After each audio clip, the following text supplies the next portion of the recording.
is so wonderful. I don't feel crazy when I listen to you too. I think there's a couple things. This idea of you have someone like each of you. I always think I have 2 children, and I think if we raised each child like they were the found Dalai Lama, they go to find the Dalai Lama in some country and say, or some village and say, you're the Dalai Lama, and they raise this child to think that they are this divine person. If we were to revere and raise each child in that way, I think, thinking they were the next whatever, don't you think that would completely change the way? In other words, what you said earlier about how we look at kids and we think we know so much more, but really, I think we're here to serve them. Yeah, but if you had too many Dalai Lamas, what would you do? Well, there'd be a lot more peace on earth, I think. No. Maybe. The thing is, I know this is a common word used in this part of the world about raising children. You can't raise children, you can raise cattle. You can't raise children. This is an idea you must give up. Children grow up, as Ken pointed out in the beginning, you can only create a conducive atmosphere. They grow up. It doesn't matter, you have 2 children, how old are they?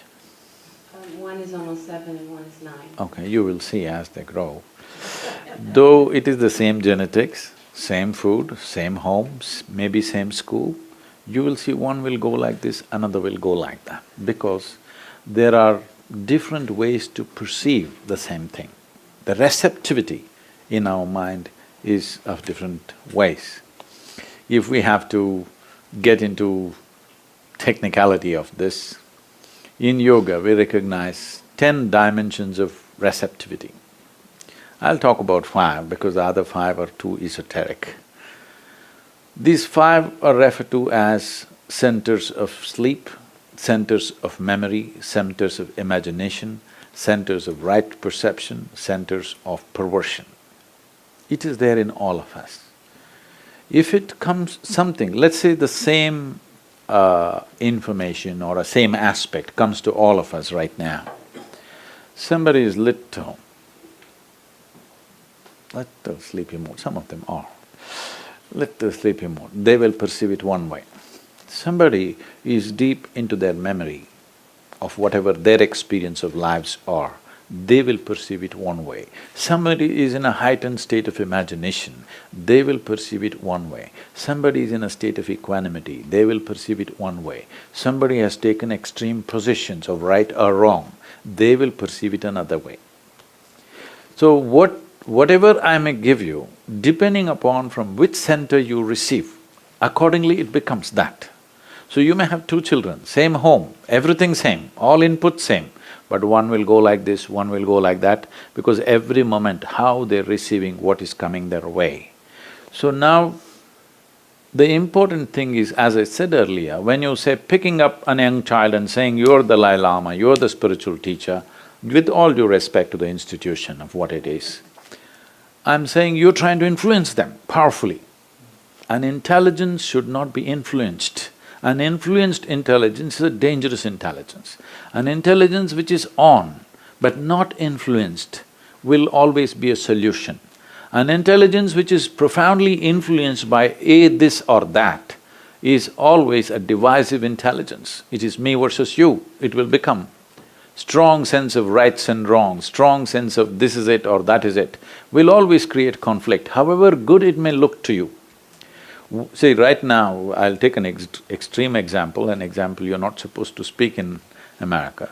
For example, right now there is an Islamic state. We need to look at this in reality, what it is. There is somebody out there who believes in something which is more precious to them than their life. Yes? When a man is willing to die for something that he believes, you have to at least recognize he's genuine, all right? There is no better proof.